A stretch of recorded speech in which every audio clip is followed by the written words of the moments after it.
Assalamualaikum anak-anak. Macam mana hari ni? Sihat? Ustazah doakan antum semua dalam rahmat dan kasih sayang Allah. Hari ni Ustazah akan kupas sedikit berkenaan dengan pelajaran akhlak bertajuk sabar.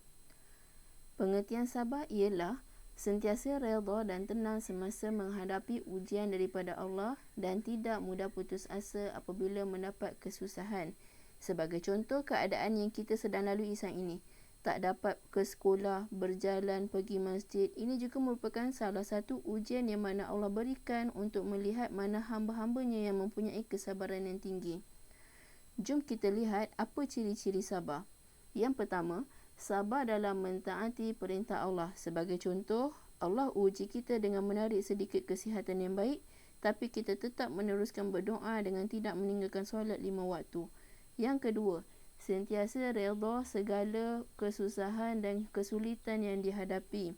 Contohnya, sentiasa berlapang dada menerima segala yang telah Allah berikan dengan berfikiran positif kepada Allah.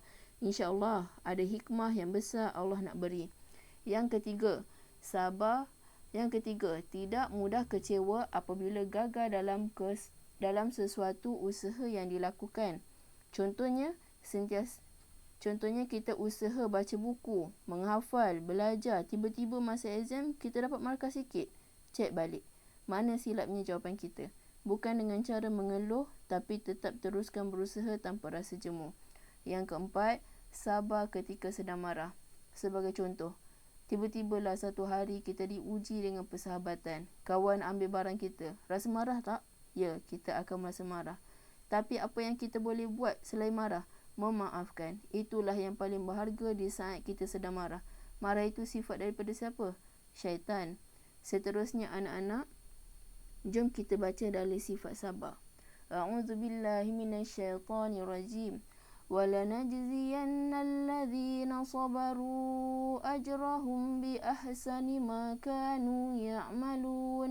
Dan sesungguhnya kami akan membalas orang-orang yang sabar akan pahala mereka dengan balasan yang lebih baik daripada apa yang telah mereka kerjakan. Daripada surah An-Nahl ayat 96. Dalam dalil ini juga Allah Subhanahu Wa Taala memberitahu akan mendapat ganjaran yang baik dan besar bagi hamba-hambanya yang bersabar dalam membuat kebaikan. Hadis Rasulullah sallallahu alaihi wasallam daripada Anas bin Malik radhiyallahu anhu, sesungguhnya Allah Subhanahu wa taala telah berfirman, innallaha qala idza btalaitu 'abdi bihabibataihi fasabara awattuhu minhumal jannah. Maksudnya, sesungguhnya Allah Subhanahu wa taala berfirman, apabila aku menguji hamba-Ku dengan dua yang disukainya, iaitu mata, dan dia bersabar, maka aku gantikan untuknya syurga. Riwayat Bukhari. Jom kita lihat apa fadilat atau kelebihan bersifat sabar ni. Yang pertama, disukai oleh Allah dan Rasulullah. Kedua, menambah keimanan kepada Allah. Ketiga, disukai oleh ibu bapa, guru dan rakan. Keempat, jiwa sentiasa tenteram.